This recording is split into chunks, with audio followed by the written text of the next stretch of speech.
The definition of quarantine: a state, period, or place of isolation in which people or animals that have arrived from elsewhere or been exposed to infectious or contagious disease are placed.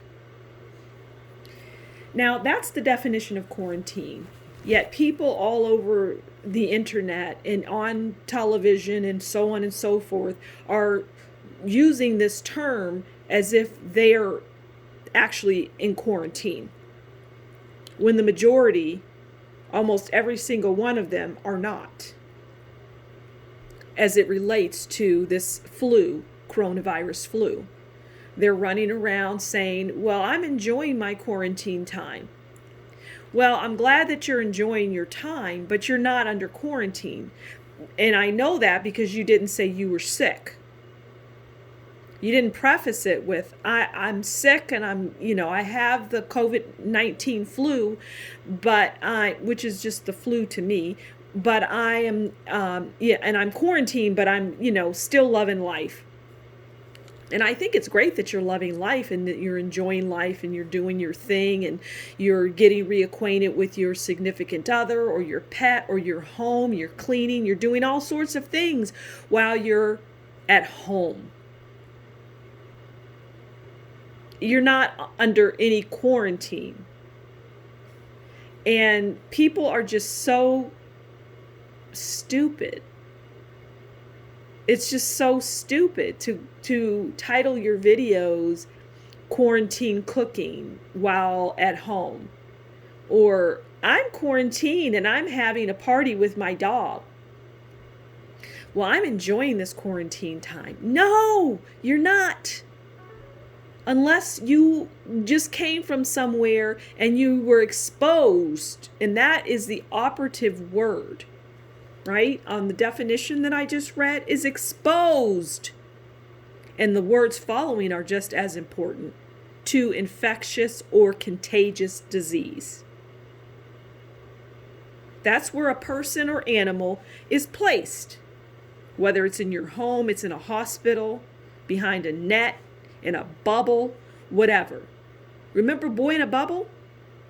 Well, he couldn't come out because the world was contagious, I believe, if memory serves. I could be wrong, but it doesn't matter. I'm not talking about him specifically. But the point is, in all of this, is that when you go back out into the world, and you will be very soon, very shortly, you'll be back out enjoying life and not social distancing. At some point, it's not going to be a thing. I suggest that many people won't even remember to social distance. It won't even be on their mind.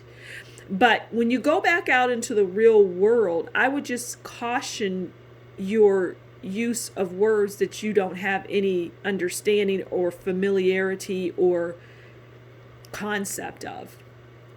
If you go out and you go to work, because some people are intelligent, like they're going to say, let's say you go to work, let's just create a scenario. Oh my God, I'm back at work. This is so great. Hey, wasn't that quarantine awful? Me and my family being stuck at home. Now, a critical thinker, an intelligent, bright person will think, oh, you were exposed? I don't want to be around you. I don't want the flu. I'm fine, even though I'll probably recover. I don't want the flu. So you would be out there telling people that you were exposed. It's just not smart. So when you go out, here's what you should say. Oh my God, being on, having to stay at home for the most part, even though I was able to go out and walk my dog, go to the grocery store, I was able to get my favorite coffee or tea. I could, do things. The only restrictions were businesses weren't open. I can't even say that my constitutional, if you think that the right to go outside is a constitutional thing. I don't know. I need someone to point that out, but I always thought it was just your God-given right. That wasn't taken from you. Your right to go outside and move freely wasn't taken. They can't take that from you. Anyway, I digress somewhat. You weren't quarantined. Period. End of story. That's that.